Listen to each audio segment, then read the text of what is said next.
Hello, everyone. I am John Allen, the editor of Crux.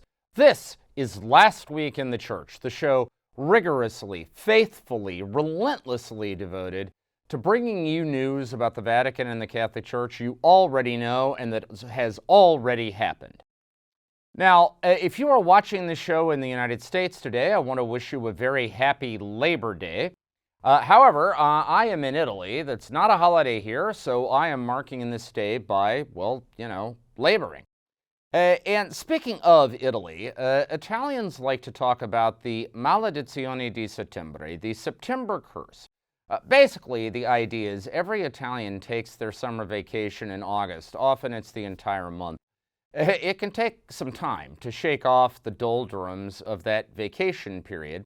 And meanwhile, real life cranks back up in September. Things have a tendency to go wrong. And it is fair to ask, I think, whether Pope Francis and his Vatican team in the early days have been suffering from that September curse.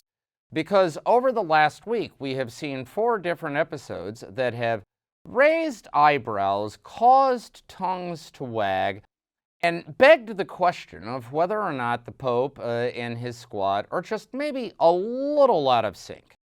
So we begin this week with the Pope confusing Angela Merkel and Vladimir Putin. Then Francis gets into hot water with Jews. A film that manufactured a papal soundbite gets a Vatican red carpet. And finally, the Pope takes a sort of gratuitous swipe at his soon-to-be Hungarian host. All that and more is waiting for you on the other side, so please stick around.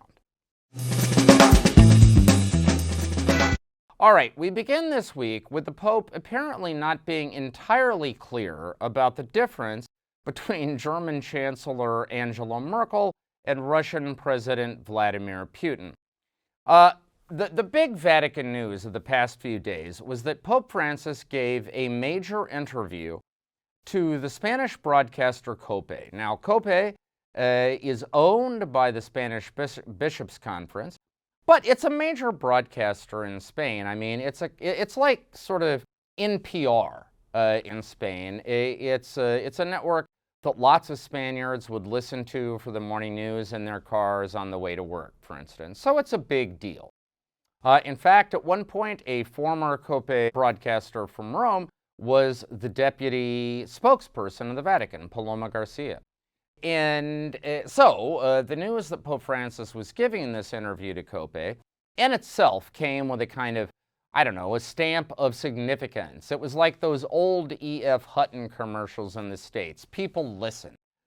And it was a wide-ranging interview in which Pope Francis tackled a number of subjects from the situation in Afghanistan, in which he was critical, though indirectly so, of the American handling of the situation, saying that it was clear that all the eventualities of a withdrawal had not been taken into account. I think that's probably something everyone could agree on.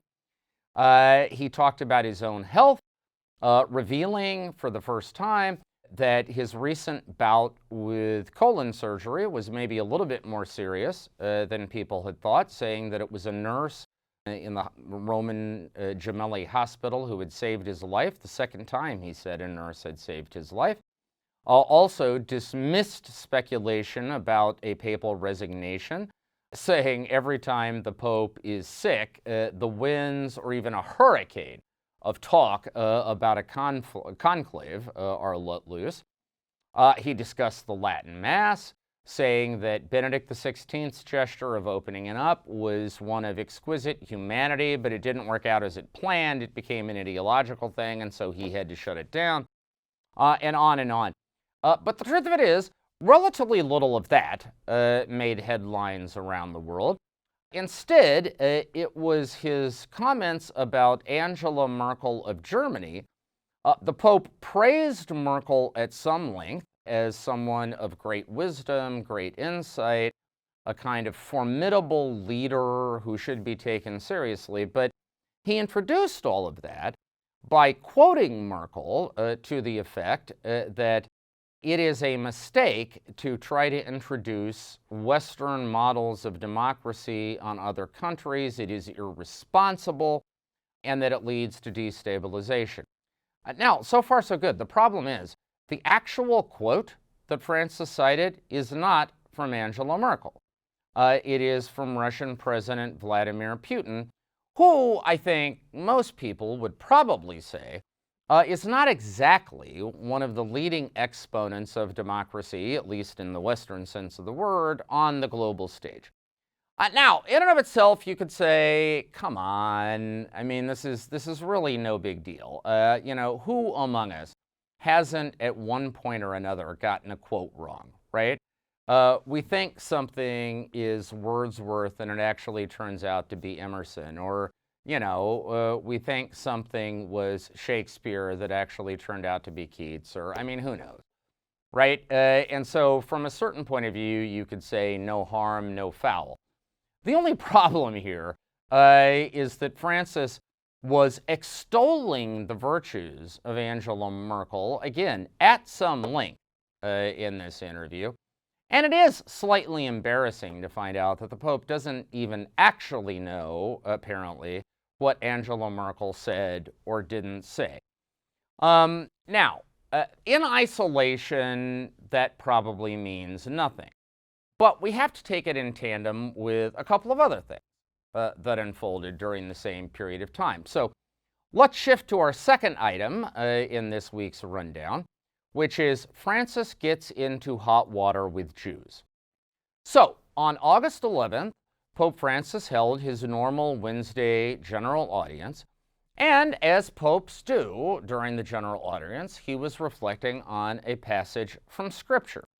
This particular Scripture passage, it talked about the Torah, the Jewish law, and Christ's message, and so on. Now, what Pope Francis said during the course of this general audience is that the Torah does not give life. It is incapable of giving life. And those who seek life need to find the fulfillment that comes in Christ. Now, you could say that's a relatively standard Christian message, except that it's the kind of thing that officially, at least, the Catholic Church has rejected since the Second Vatican Council in its effort to promote reconciliation with Jews and the Jewish community. And in fact, many Jewish groups have complained that what Pope Francis said was a kind of resurrection of what has been known as the Christian teaching of contempt for Jews over the centuries, suggesting that Jewish law, Jewish faith is superannuated, it's obsolete, and it's only because of a stubborn unwillingness to accept Christ that Jews have held out, and that in turn then can justify all kinds of awful things that periodically have been done to Jews over the centuries by people who claim to be Christians. The protest began on August 25th with a joint declaration from the Joint Rabbinical Council in Jerusalem, in Israel, representing both the Sephardic and the Ashkenazi traditions in Judaism. It was then amplified by similar statements and similar protests from various American Jewish groups. And then finally, this week, the chief rabbi of Rome, Rabbi Riccardo De Segni, added his voice to the chorus, saying that the kind of language the Pope used is the basis of what he called hostile divisions over the centuries between Christians and Jews, and he expressed the hope that Pope Francis will show greater sensitivity in the future. Now, the great irony of all of this is that from the beginning, Pope Francis has been big on outreach to Jews. One of his best friends, as we all know, is Rabbi Abraham Skorka from Buenos Aires in Argentina. The Pope actually took Skorka and a Muslim friend of his on his trip to the Holy Land. Skorka and Francis did a book together when they were still in Argentina. Pope Francis has repeatedly expressed his desire for better relations with Jews. Yet it is striking that the kinds of steps forward in language that occurred under John Paul II and Benedict XVI. I mean, you remember John Paul's famous line when he was asked if the Jewish law continued to be valid, if the election of the Jews by God continued to be valid. John Paul famously said, God does not change his mind, right? I mean, both John Paul and Benedict had rejected the kind of language that Francis occasionally does still employ. I mean, you could also think about the way in which Francis uses the Pharisees, right, as his kind of public enemy number one, right, as a symbol of the kind of fussy, legalistic, ritualistic religion out of touch with real life that he doesn't like. I mean, that's also considered insulting by many Jews who consider themselves the modern-day successors of the Pharisees. So it raises the question of why that continues to be the case and why a pope who is so obviously committed to deeper reconciliation with Jews and Judaism continues to traffic in this sort of rhetoric. I don't have an obvious answer to that question, but it sort of stands as a question that has been raised once again this week. All right, let's move on to the third item on the countdown, which is the documentary about Pope Francis, which 1 year ago became a cause célèbre all around the Catholic world because the producer and director of this documentary had manufactured a papal soundbite on civil unions for gay couples, is now later today, even as we speak, folks, later today, going to be screened in the Vatican in a special event for migrants and refugees.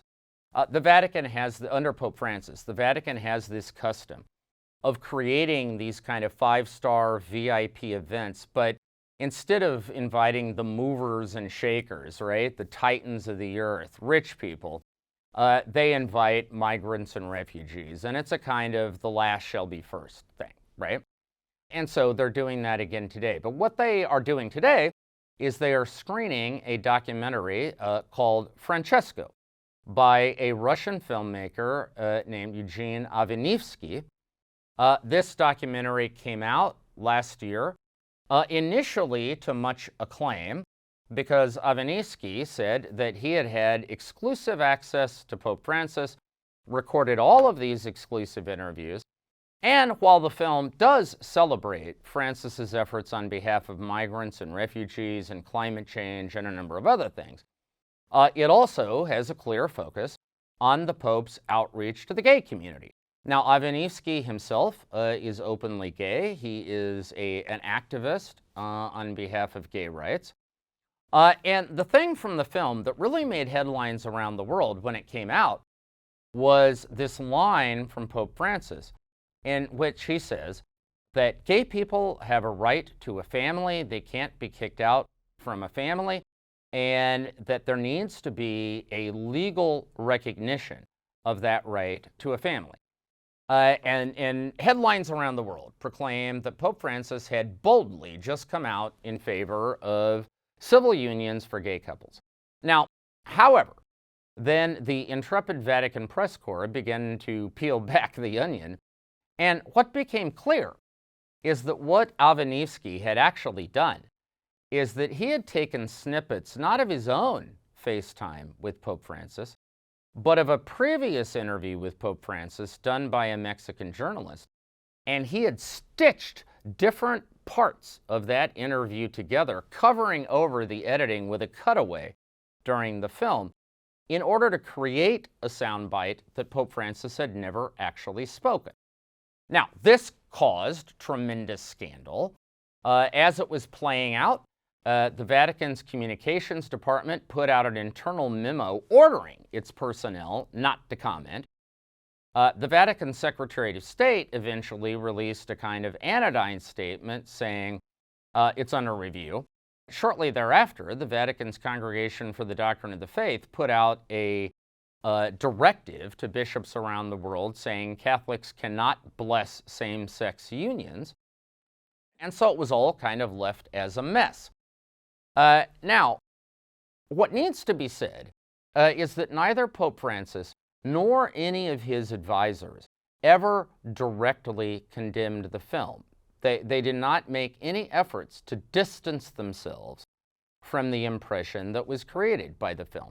And of course, the choice to screen this film in a kind of red carpet setting in the Vatican is, in a sense, a way of saying, look, we may not like exactly the way this filmmaker went about packaging what the Pope had to say, but on the whole, neither are we unhappy with the impression that was left. Because the thing of it is, if the Pope, if his closest Vatican allies did not want the impression that Pope Francis backs civil unions, they have tools at their disposal to make that clear. The fact that they not only have not employed those tools, but are now wrapping this film in a kind of warm, loving embrace, I think can only leave one with the impression that they're okay with it. It is, though, a little weird, right? Like, if the Pope wants to come out in favor of civil unions for same-sex couples, I mean, the question is, why doesn't he just do that? Why this weird business of, like, a Russian documentarian none of us had ever heard of before, getting this, like, unique access to the Pope, then, like, concocting a soundbite and putting it out there that, you know, nobody disowns. Like, it's a very weird way, I think, of going about making a point.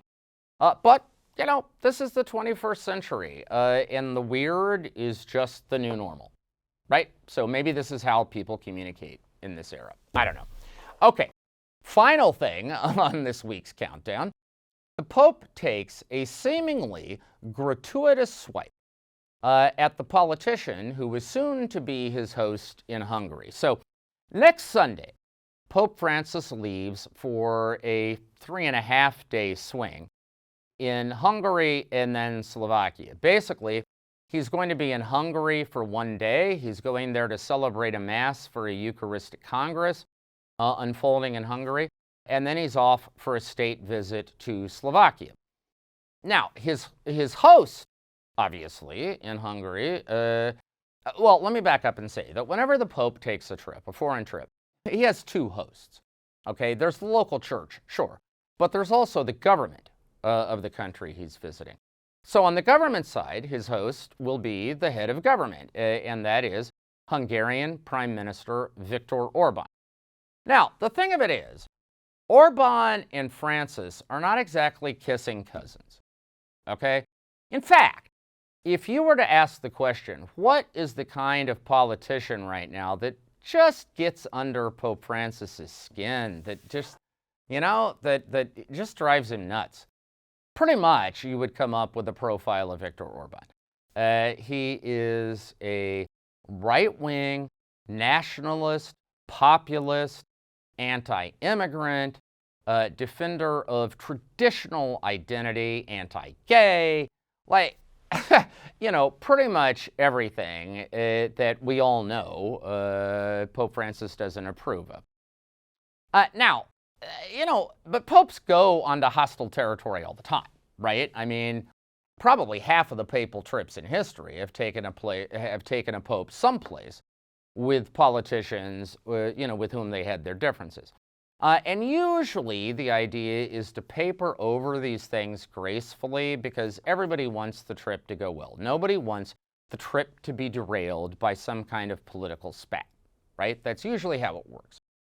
However, in that COPE interview I told you about before, where the Pope confused Merkel and Putin, he was also asked about his upcoming trip to Hungary, and he was asked directly if he's going to meet Prime Minister Orbán.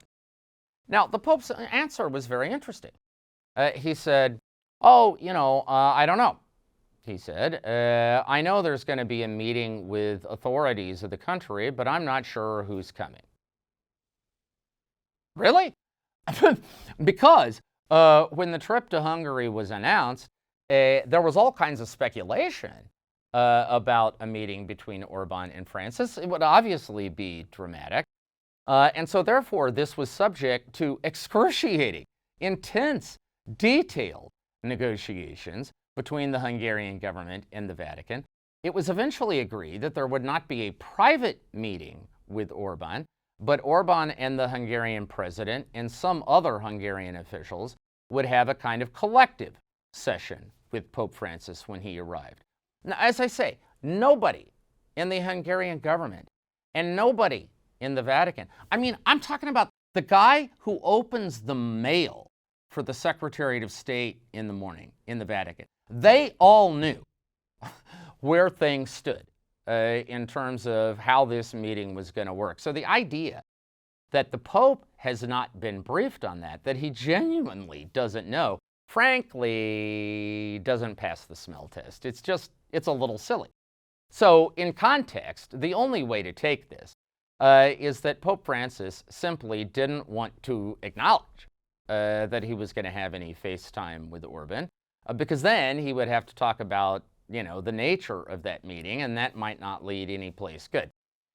This was taken both by the Hungarian press and the Italian press as a deliberate swipe by the Pope at the Hungarian Prime Minister.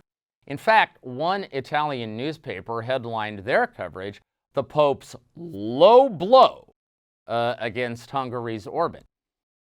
Now, maybe what's happening right now is that Vatican diplomats and their Hungarian counterparts are, smoothing this over so that when next Sunday rolls around, it will all be sweetness and light.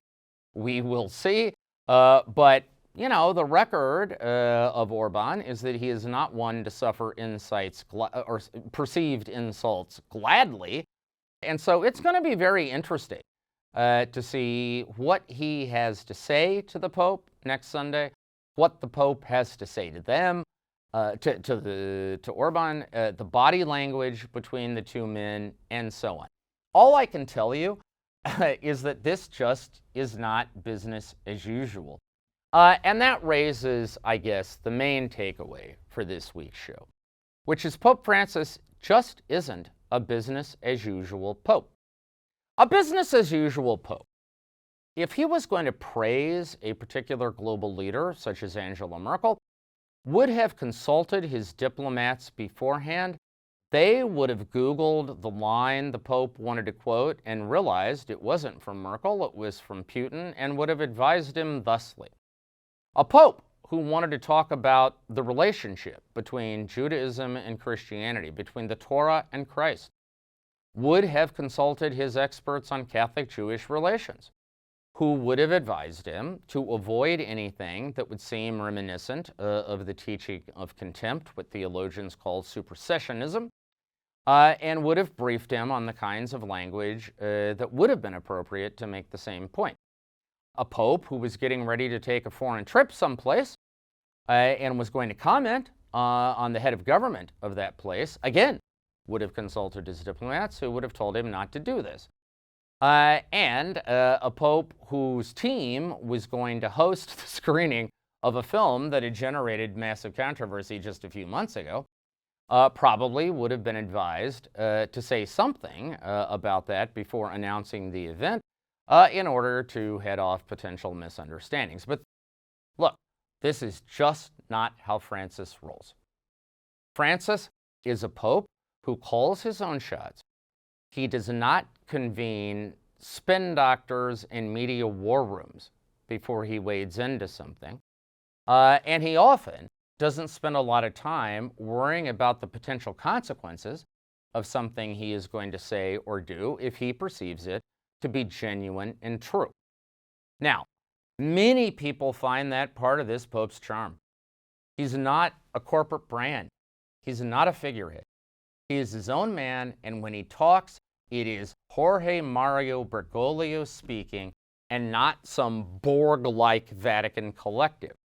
On the other hand, many people also find this maddening because Pope Francis will often say or do things that cause all kinds of heartache and difficulty that you could say were unnecessary, needless. What are we to make of this? Look, folks, at the end of the day, the thing of it is, Francis is who he is. And the one thing, the one consolation I think we can probably take from all of this is that the church believes that a particular man is elected pope to bring his vision, his style, his imprint to the life of the church in his time, not to simply regurgitate what has gone before, not simply to channel some kind of corporate agenda, but to bring himself and his experience, his way of seeing things to how the church operates. And if that is the standard, there is no question. That is what Pope Francis has done from the beginning. And whether this is the September curse or the Pope just hitting his stride, I see no reason to believe it is going to change anytime soon. All right, that is our show for this week. Thank you for being with us. Thank you for spending part of your Monday with us. We will be back here next Monday to regurgitate ourselves stuff that has already happened, because that is our métier here on Last Week of the Church. In the meantime, you can find full coverage of all these stories on the Crux site. That is cruxnow.com, cruxnow.com. If you like what you were seeing on this show, which you really ought to, I mean, come on, then go on to the social media platform of your choice. Give us a like, give us a thumbs up, give us a retweet, whatever. We definitely appreciate it. Over the next week, I urge you, stay safe, stay healthy, have a fantastic and blessed week, and we will talk to you again soon.